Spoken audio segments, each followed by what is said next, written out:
Tema 5, ekosistem. Subtema 2, hubungan antar makhluk hidup dalam ekosistem. Pembelajaran 3. Perhatikan percakapan berikut. Sebagai sebuah negara kepulauan, selain memiliki keragaman ekosistem, Indonesia juga memiliki keragaman ketampakan alam yang luar biasa. Betul sekali, Siti. Keragaman ketampakan alam yang ada di Indonesia tentu akan memengaruhi cara hidup penduduk yang menghuninya. Ya, selain negara kita dikenal sebagai negara kepulauan, Indonesia juga dikenal sebagai negara agraris. Hal ini menunjukkan bahwa sebagian besar penduduk Indonesia bekerja sebagai petani dan nelayan. Kenampakan alam adalah segala sesuatu di alam yang merupakan hasil dari peristiwa alam dan bukan merupakan akibat aktivitas manusia. Kenampakan alam di darat dapat berupa dataran rendah, dataran tinggi, pegunungan, gunung berapi, lembah, sungai atau bukit. Indonesia memiliki banyak gunung berapi yang menyebabkan tanah di Indonesia subur dan mudah ditanami tanaman pangan. Tidak mengherankan, sebagian besar penduduk Indonesia memanfaatkan kesuburan tanah untuk bertani. Para petani biasa mengelola alam dan memanfaatkan setiap musimnya untuk menanam dan memelihara tanaman. Masa tanam dan panen dipengaruhi oleh perubahan musim hujan dan kemarau. Pada musim hujan, air melimpah. Sedangkan pada musim kemarau, air sangat sedikit dan harus dibagi rata untuk semua petani. Oleh karenanya, para petani membuat sistem pengairan secara mandiri seperti yang telah lama dilakukan oleh masyarakat petani di Bali. Sistem pengaturan air di Bali disebut Subak. Simak bacaan berikut. Sistem irigasi Subak. Subak merupakan sekumpulan petani di Bali yang mengelola sistem irigasi yang ada di dalam sebuah kawasan persawahan. Kawasan persawahan itu biasanya dibatasi oleh kenampakan alam seperti sungai, jurang, atau kenampakan lain yang jelas terlihat. Satu kelompok subak biasanya memiliki satu sumber air yang mengalir ke sebuah sungai yang melewati atau berada dekat dengan persawahannya. Para anggota kelompok subak menggunakan sistem gotong royong dan saling bantu dengan cara meminjam air. Dengan demikian, setiap anggota harus bertanggung jawab terhadap penggunaan air, juga terhadap petani dan sesama anggota subak. Sistem irigasi subak dipimpin oleh seorang pengatur yang disebut pekaseh atau klean subak. Para pekaseh bekerja sama dengan para kepala desa dan perangkat desa dalam menjalankan tugasnya. Para pekaseh ini diangkat oleh petani, bukan oleh perangkat desa.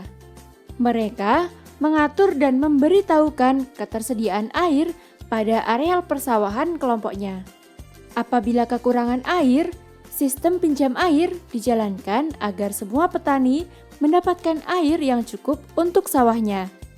Sistem irigasi subak dibangun oleh masyarakat Bali sejak beratus tahun yang lalu sebagai bentuk kemandirian masyarakat dalam mengatasi persoalan air irigasi. Semua persoalan pertanian dibahas secara musyawarah dan perencanaan yang baik, termasuk di dalamnya membahas rencana pengairan, cara menjaga kualitas air, jumlah air yang akan dialirkan, dan waktu pengairan, termasuk siapa saja yang akan melakukannya.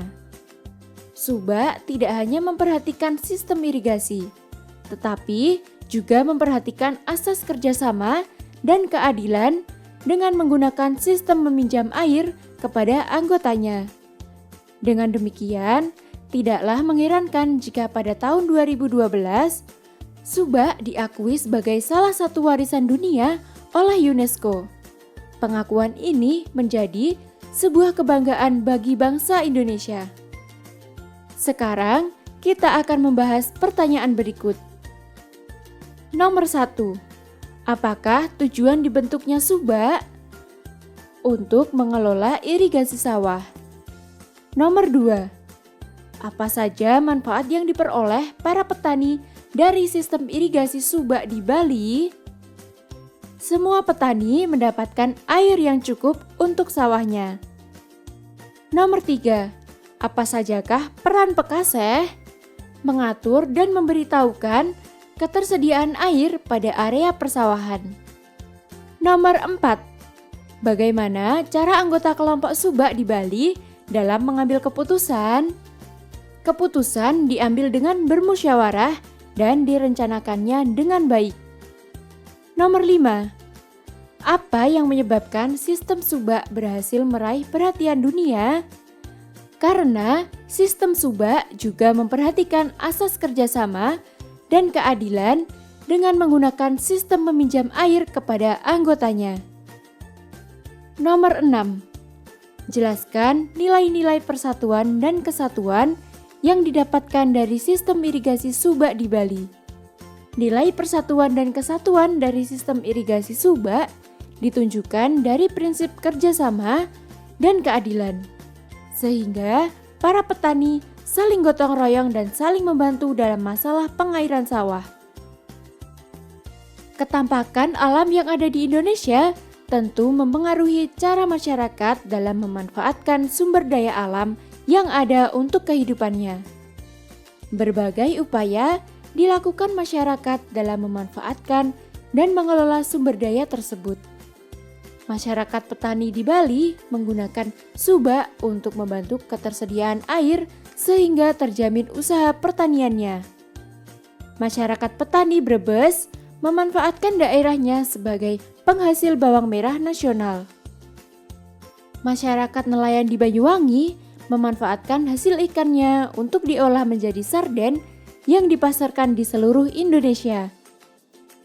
Simak percakapan berikut. Aku bangga dengan Indonesia yang memiliki keanekaragaman yang tinggi, tidak hanya keanekaragaman ketampakan alamnya, tetapi juga suku bangsanya. Jangan lupa bahwa semua yang kita peroleh saat ini juga berkat jasa-jasa para pahlawan bangsa, Din. Berkat merekalah kita dapat menikmati kemerdekaan dan dapat menjalankan negara dengan kemampuan kita sendiri tanpa diatur atau dikendalikan oleh bangsa lain.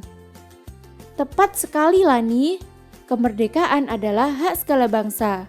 Itu yang diperjuangkan para pahlawan kita yang puncaknya terjadi pada peristiwa Proklamasi Kemerdekaan Republik Indonesia tanggal 17 Agustus 1945. Aku jadi ingin tahu lebih banyak tentang peristiwa itu. Simak bacaan berikut. Peristiwa Proklamasi Kemerdekaan Republik Indonesia. Proklamasi Kemerdekaan Indonesia sebetulnya merupakan bagian dari pidato proklamasi yang disampaikan oleh Insinyur Soekarno sebagai wakil bangsa Indonesia. Proklamasi tersebut dibacakan pada tanggal 17 Agustus 1945 pukul 10 pagi waktu Indonesia Barat, bertempat di Jalan Pegagasan Timur nomor 56 Jakarta. Pada saat yang sama, dikibarkan bendera merah putih sebagai bendera negara dan dinyanyikan lagu kebangsaan Indonesia Raya ciptaan W.R. Supratman. Setelah melalui waktu yang sangat lama, disertai pengorbanan besar seluruh rakyat Indonesia, akhirnya kemerdekaan dapat diwujudkan. Pada saat menjelang diproklamasikan kemerdekaan Indonesia, tepatnya pada tanggal 16 Agustus 1945, terjadi penculikan terhadap dua tokoh bangsa Indonesia yang paling terkemuka, yaitu I.R. Soekarno dan D.R.S. Muhammad Hatta oleh para pemuda pejuang Indonesia. Mereka dibawa dari Jakarta ke Rengas Dengklok, Karawang, Jawa Barat. Tujuan penculikan adalah agar kedua tokoh penting ini terhindar dari pengaruh ancaman dan tekanan pemerintah pendudukan Jepang.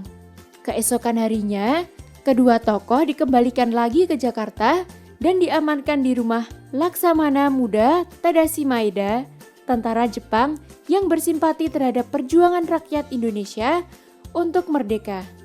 Di rumah itulah naskah proklamasi dirumuskan oleh 3 orang pemimpin golongan tua, yaitu Ir Soekarno, Drs Muhammad Hatta, dan Mr Ahmad Soebardjo. Dari golongan muda ada Soekarni, BM Diah, dan Mbah Diro. Setelah selesai ditulis, naskah proklamasi diketik oleh Sayuti Meli. Kemudian Ir Soekarno dan Drs Muhammad Hatta menandatanganinya atas nama bangsa Indonesia. Sejak saat itu, bangsa Indonesia hidup merdeka dalam bingkai Negara Kesatuan Republik Indonesia. Melalui proklamasi tersebut, bangsa Indonesia mengumumkan kepada seluruh dunia bahwa bangsa Indonesia telah bebas dari penjajahan. Perhatikan isi proklamasi berikut. Proklamasi. Kami, bangsa Indonesia, dengan ini menyatakan kemerdekaan Indonesia. Hal-hal yang mengenai pemindahan kekuasaan dan lain-lain diselenggarakan dengan cara saksama dan dalam tempo yang sesingkat-singkatnya. Jakarta, 17 Agustus 1945, atas nama bangsa Indonesia, Soekarno, Hatta. Sekarang kita akan membahas pertanyaan berikut. Nomor 1. Mengapa bangsa Indonesia perlu melakukan proklamasi kemerdekaannya? Agar Indonesia bebas dari penjajahan dan diakui oleh seluruh dunia sebagai negara berdaulat. Nomor 2. Apakah akibat dari peristiwa proklamasi kemerdekaan terhadap kehidupan bangsa Indonesia? Kehidupan bangsa Indonesia tidak lagi diwarnai pertumpahan darah, kerja paksa, dan pajak yang tinggi. Nomor 3. Bagaimana nilai-nilai persatuan dan kesatuan diterapkan pada peristiwa tersebut? Nilai persatuan dan kesatuan ditunjukkan dari kerjasama antar tokoh Indonesia dalam mengupayakan proklamasi kemerdekaan. Nomor 4. Apakah manfaat yang diperoleh rakyat Indonesia dengan adanya peristiwa proklamasi kemerdekaan Republik Indonesia? Kehidupan rakyat Indonesia menjadi lebih sejahtera karena tidak ada lagi pertumpahan darah dan kerja paksa.